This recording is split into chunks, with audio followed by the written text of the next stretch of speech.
pérégrination cataloguesque en découvrant, avec cette présente vidéo, le catalogue Pico en français. Ça fait toujours plaisir d'avoir une version française, même si je m'attends pas à avoir des modèles SNCF et encore moins espagnols, hein.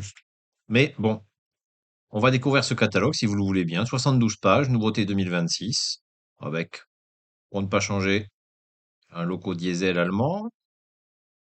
Voilà, présentation. Présentation rapide. On a ici une loco allemande de nouveau moule 2026 électrique. Ouais, bon, voilà. On a cette loco qui était en couverture en photo, qui est une loco emblématique, hein, les 215, les BR 215, les BR 200. Je sais pas si c'est 200 ou 215. Sont quand même assez emblématiques, si, la série 215. Est vraiment emblématique des chemins de fer allemands. Je pense qu'il en a été produit une grosse quantité en Allemagne. Voilà. C'est pas le genre de locaux que j'apprécie, mais voilà, c'est un modèle très connu. Toujours un modèle allemand. On a ici une locomotive diesel de manœuvre, une belle loco de manœuvre, une BRV 90. Je crois de mémoire que j'avais à l'époque, parmi mes premiers trains quand j'étais petit, le même genre de locomotive produit par Lima. Ça roulait pas très bien, mais bah, c'était ma deuxième ou troisième loco et j'en étais hyper fier de cette machine. Donc on l'a ici, c'est un nouveau moule, hein, il semblerait, avec production de l'éclairage, télécommande sur la cabine de conduite, pupitre de commande éclairée, mode numérique, éclairage commutable et attelage crochet flexible de frein. Ouais, voilà. Ouais. Bon, et là on a, ah ça c'est une autre, je connais pas, locomotive diesel M44, Hongrie, locaux de manœuvre, il semblerait. Les Hongrois sont gâtés. Modèle avec boîtier de la série 0, pupitre de conduite éclairé en mode numérique avec l'éclairage, échappement de type MAV, prison. C'est une locomotive ancienne, hein, je pense, assez ancienne. Il a existé la même en Tchécoslovaquie, au CSD. Une SM41 polonaise. Ah, c'est très original comme époque 4. Époque 4. Alors là, on a une locomotive des chemins de fer danois. Donc ça reste, c'est assez éclectique. Celle-ci pourrait être intéressante. Alors c'est de la série MZ. Elle pourrait être intéressante, mais je pense qu'il faut pas rêver. Pico ne le fera pas. Et elle avait une cousine très très très très proche de la série 333 qui circulait en Espagne. Les 333 espagnols étaient quasiment identiques, hein, vraiment identiques, à peu de différence près. Et c'était une série de locomotives en Espagne très très emblématique aussi. Elles étaient partout, ces locaux. Ouais. Bah écoutez, alors là, bonne surprise. Ouais, je savais pas. Euh, une CC 65 000 SNCF. Qu'est-ce qu'on nous dit comme particularité sur le modèle? Boîtier de modèle en métal, pupitre de conduite éclairée, éclairage, aménagement détaillé de la cabine de conduite et des salles de machine, pas mal. Bouchon de réserve, poignée, marchepied, flexible. Ouais, c'est à voir. Je sais pas quand est-ce qu'elle sort. Ça peut être intéressant. On a au moins une loco française. On a une loco à vapeur polonaise, pourquoi pas, avec quelques wagons qui vont avec, hein, à chaque fois. Voilà. Ensuite, les Tchèques. Alors, voilà, hein, c'était de mémoire, je crois que Pico, c'était plus une entreprise est-allemande, si je me dis pas de bêtises. Et ils ont toujours eu quand même une fibre à s'étendre en Europe centrale et Europe de l'Est, hein. Et ça se voit encore, puisque ici, on a des CSD, donc une locomotive de manœuvre électrique, mini crocodile, quelque part. Voilà, elle est mieux représentée sur cette photo. On a ensuite des petites locos vapeur. Alors, des Pays-Bas. Alors c'est la même, hein, Allemagne, Pays-Bas, Autriche, Tchécoslovaquie. Allemagne, Allemagne, c'est pas les mêmes modèles. Pologne, Allemagne. Ah, on a un beau, ouais, c'est assez varié quand même. Je suis étonné. Il n'y a pas forcément que de l'allemand. Il y a beaucoup d'allemand, hein, normal, hein, mais je suis assez surpris. Une Cap-Train.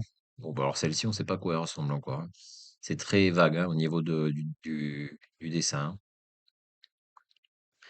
C'est mignon ça. Bon, c'est allemand, mais une BR E52 de la DB en époque 3. Ouais, c'est original. C'est beau ça aussi, là, celle-ci. Ah bah alors là, on a la... J'ai l'impression que on l'a déjà vu ça, non? Ça date de locaux.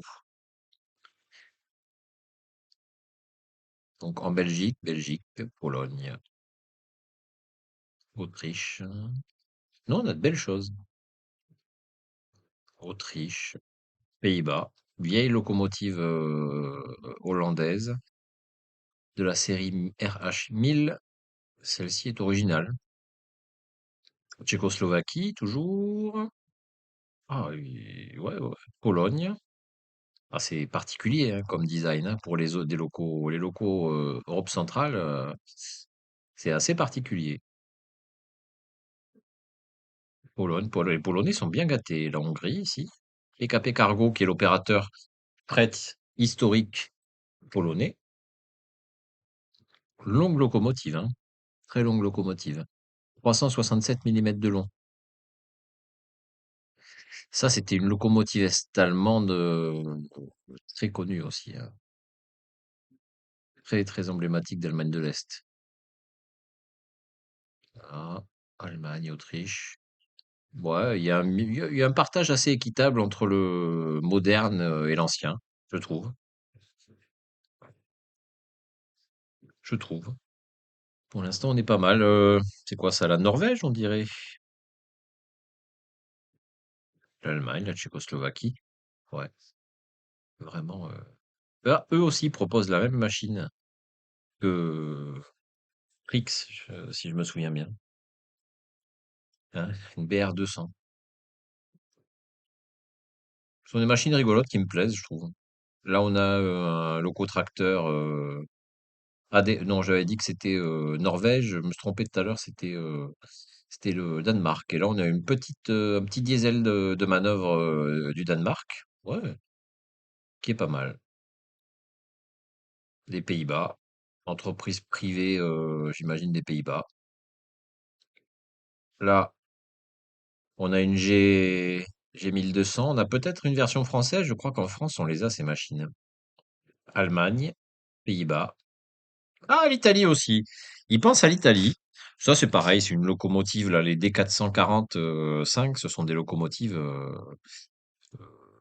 assez emblématiques des chemins de fer italiens, hein, diesel, hein. Pour les petites lignes non électrifiées, elles étaient partout. Cette livrée-là, là, aussi, on l'a retrouvée un petit peu fréquemment. Oui, ah, on a à nouveau du français. Isolé, certes, puisqu'on a du polonais et du tchèque, mais on a cette BB 60 000 en livret infra, donc très récente, hein. Mais qui est pas si mal que ça, plutôt sympathique. La livrée infra, je suis pas fan, hein, mais bon, ça, c'est un avis purement subjectif. On repart en Pologne avec des locaux très originaux.